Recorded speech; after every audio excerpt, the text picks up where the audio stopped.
Après la Deuxième Guerre mondiale, il y a eu l'introduction de produits industriels dans les supermarchés et l'ouverture de plus en plus de grandes surfaces de taille de plus en plus importante.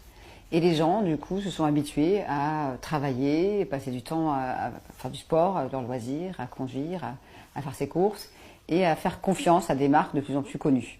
Aujourd'hui, nous nous trouvons avec des supermarchés remplis de millions de produits, avec des rayons gigantesques de produits light, de produits laitiers, de plats préparés en boîte qui sont même plus au frigo, de fromage, de fruits chargés de pesticides et souvent irradiés. Et donc le consommateur arrive et il fait ses courses et il consomme, il consomme, il consomme. On ne prend plus le temps de cuisiner à la maison et de savoir vraiment ce qu'on consomme. Il faut se rappeler que ce n'est pas parce que c'est bon au goût que c'est bon pour la santé. Et ça, c'est primordial. C'est-à-dire, quand on va manger par exemple du surimi, on va se dire avec une salade c'est bon, c'est du crabe. En fait, c'est du paprika pour imiter la couleur de la chair du crabe. Et c'est des restants de poisson collés entre eux avec des cols alimentaires. Et beaucoup d'arômes. Il y a des fois 5-6 arômes dans le même produit. Des plats en boîte, on ouvre, on met chauffer ça au micro-ondes et on mange. On ne réfléchit plus, on ne cherche plus à savoir avec quoi c'est fait. Et on devient comme Blanche-Neige, on mange des choses qu'on nous apporte. Et on ne cherche pas à réfléchir, à dire qu'est-ce qu'il y a dans ce produit. On se fait nourrir par des chimistes, des gens qui travaillent dans des laboratoires de l'agroalimentaire et qui passent leur journée entière à vous concocter des plats avec des tas de œufs, avec des matières premières, ça peut être de la pomme de terre, des légumes, des pâtes, de la viande. Mais là, il y a une sauce rajoutée qui contient tant et tant d'additifs alimentaires. Et aujourd'hui, on se retrouve avec les maladies émergentes qui s'amplifient chaque année, l'obésité, le diabète, l'hyperactivité chez les enfants, les troubles du comportement, la paranoïa, la dépression, les tentatives de suicide sont aussi liées. La schizophrénie est aussi liée à la nourriture, mais ça on n'en parle pas. Et on en a de plus en plus. On a aussi beaucoup d'enfants autistes en France. On a dépassé 64 000 enfants autistes. On a aussi des enfants épileptiques, énormément. Des enfants diabétiques, des enfants obèses, des fois qui naissent en surpoids. Pourquoi? Parce que la maman a consommé de la malbouffe pendant la grossesse. Et donc ça donne des enfants qui naissent déjà avec des kilos en trop et qui ont faim tout le temps, parce que leur cerveau a été déréglé par ces additifs dont on a parlé tout à l'heure. Il y a vraiment urgence à se réapproprier notre alimentation, à comprendre qu'on peut encore manger autrement et réapprendre à cuisiner.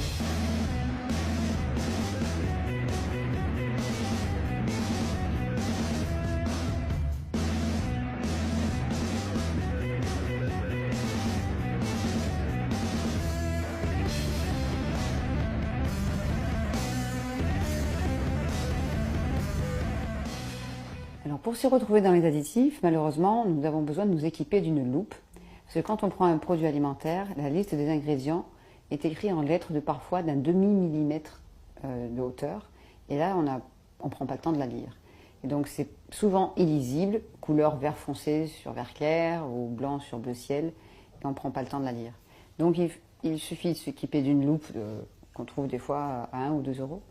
Et du produit en question. Et là, on voit bien que tout ce qui est 20% gratuit, par exemple, c'est écrit en gros, la marque est toujours écrit gros, mais là, pour les ingrédients, on a du mal.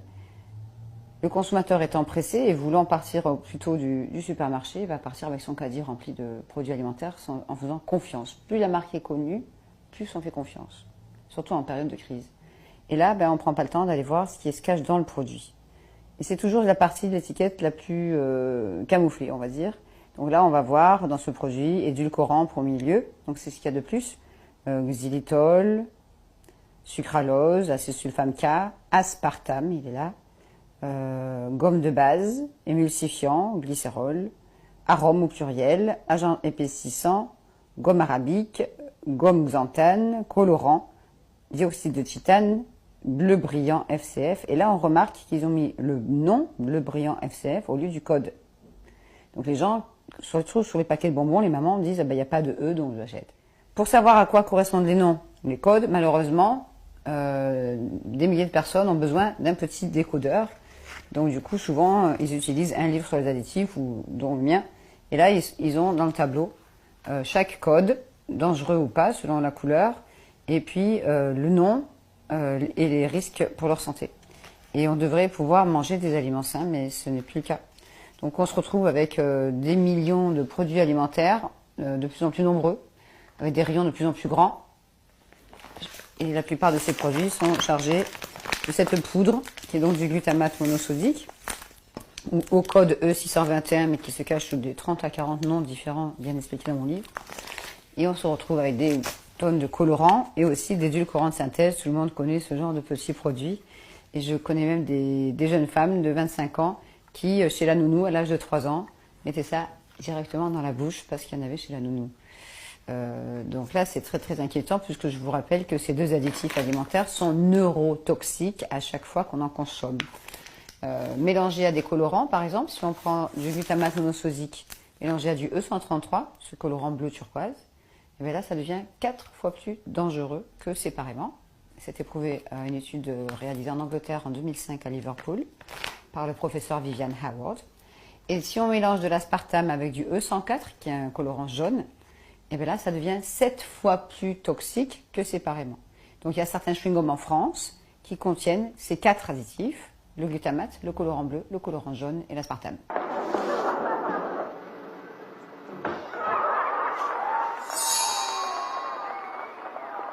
Pour l'aspartame, on peut le trouver donc sous les codes déjà cités, mais on le trouve dans plus de 14 000 produits alimentaires aujourd'hui et 5 à 600 médicaments même pour bébés. En fait, ces avancées technologiques ne sont pas forcément de bonnes avancées pour le consommateur. Le but des fabricants, des industriels de l'agroalimentaire, c'est de vendre toujours plus en quantité grandissante et de faire du profit, au détriment bien sûr de la santé du consommateur et des enfants. Parce qu'il y a des millions de parents aujourd'hui qui donnent des quantités industrielles de bonbons, de chips, de plats préparés, de plats en boîte ou de desserts lactés, et qui ignorent totalement ce qui se trouve dans ces produits finis et qui pensent faire plaisir aux enfants ou nourrir sainement les enfants. Et aujourd'hui, comme on l'a vu dans de nombreux films, nous avons de plus en plus d'enfants malades et dont la santé est plus dégradée que celle de leurs parents. Et là, c'est très grave.